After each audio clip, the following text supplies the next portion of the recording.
Este grupul Wagner la un pas de extinție? Institutul pentru Studierea Războiului ne-a prezentat săptămâna aceasta ultimele evoluții ale războiului. Concluzia generală este că rușii s-au împotmolit la Bakhmut, Wagnerii sunt la un pas de extinție, deși eu încă mă îndoiesc că, precum e arma rea, nu pierde pe lumea aceasta, așa nici oricii nu vor dispărea prea curând. De asemenea, se întrevăd pentru prima oară zorii unei contraofensive ucrainene, pentru că există semne care le voi prezenta în materialul de astăzi. Ziua 415 a războiului din Ucraina aduce vești foarte bune.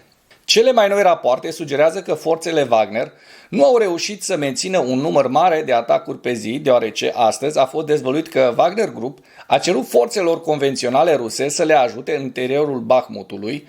Această informație a fost confirmată astăzi de luptătorii ucraineni în urma schimbărilor masive din partea de sud a regiunii.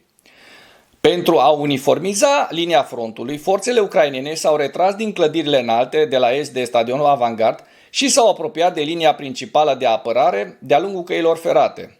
Forțele ruse au observat mișcarea și au încercat să se deplaseze rapid în teritoriile din stânga. Pe măsură ce rușii s-au apropiat, a devenit destul de riscant să continue retragerea pe căile ferate, așa că ucrainenii au decis să facă un contraatac rapid. Un soldat ucrainean din brigada 240 de asalt a raportat că a efectuat un raid asupra pozițiilor rusești la est de strada Kosmonaftov, care i-a surprins pe ruși. Drept urmare, rușii au pierdut zeci de oameni, iar un alt soldat ucrainean implicat în acest atac a spus că rușii își vor petrece toată noaptea adunându-și soldații căzuți. Dar cel mai important, ucrainenii au observat că o mulțime de trupe rusești nu aparțineau grupului Wagner. Ieri șeful forțelor Wagner, Prigojin, a spus că Wagnerii s-au retras doar de pe flancuri și sunt singurele forțe care operează în interiorul Bakhmutului. Cu câteva luni în urmă, Wagner Group avea suficiente forțe pentru a fi singurul responsabil pentru un front de 90 de kilometri de la Siversk la Toretsk. Astăzi nu au suficiente forțe pentru a opera pe un front de 5 kilometri. Se pare că ucrainenii aproape că și-au atins obiectivul de a distruge complet Wagner Group, care este singura formațiune rusă care a dat unele rezultate. Cu toate acestea, veștile proaste pentru ruși nu s-au încheiat aici, pentru că este foarte puțin probabil ca ucrainenii să lase clădirile înalte intacte pentru lunetiștii ruși. Ucrainenii au lansat imagini care arată cum au aruncat în aer de la distanță mai multe clădiri înalte. În ciuda afirmațiilor surselor rusești, gara rămâne sub control ucrainean, iar un soldat ucrainean a raportat că o altă încercare a Rusiei de a avansa spre stație a fost respinsă.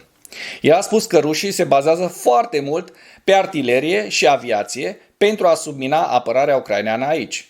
Filmări lansate recent arată pifanii ruși aflați undeva lângă Pokrovske, trăgând spre vest în direcția Bakhmut.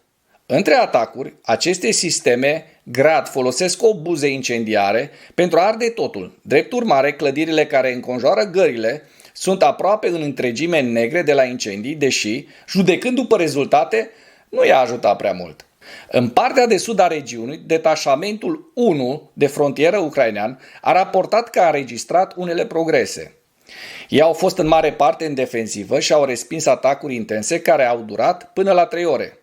Astăzi, Wagnerii au început să trimită mai puține trupe în aceleași atacuri, pierzând o echipă completă la un moment dat. Un soldat din batalionul Aidar a spus că controlul asupra străzii Korsun-Skogo a crescut față de ultimele zile. Toate sursele ruse spun că nu există niciun semn că ucrainenii se pregătesc să părăsească Bakhmut. Așa că pentru a preveni o culminare prematură a ofensivei lor, grupul Wagner a fost întărit de urgență de trupele obișnuite rusești care luptă deja cot la cot cu mercenarii. Evaluările ucrainene confirmă evaluarea de lungă durată a Institutului Războiului că Rusia nu poate desfășura mai multe operațiuni ofensive simultan în acest moment. Adjunctul șefului Direcției Operaționale Principale a statului major general al Ucrainei, generalul de brigadă Oleksei Hromov, a declarat pe 13 aprilie că forțele ruse au desfășurat forțe nespecificate din zona de operațiune Avdiivka pentru a consolida operațiunile ofensive din jurul Bakhmutului și că Rusia a pierdut aproximativ 4.000 de mercenari Wagner. Declarația lui Hromov susține evaluarea de lungă durată a Institutului Războiului, conform căreia armata rusă, în forma sa actuală, nu este în măsură să desfășoare campanii ofensive la scară largă, simultane, pe mai multe axe. Mulțumesc că ai vizionat până la final. Pentru a mă susține în continuare, abonează-te la Animatura.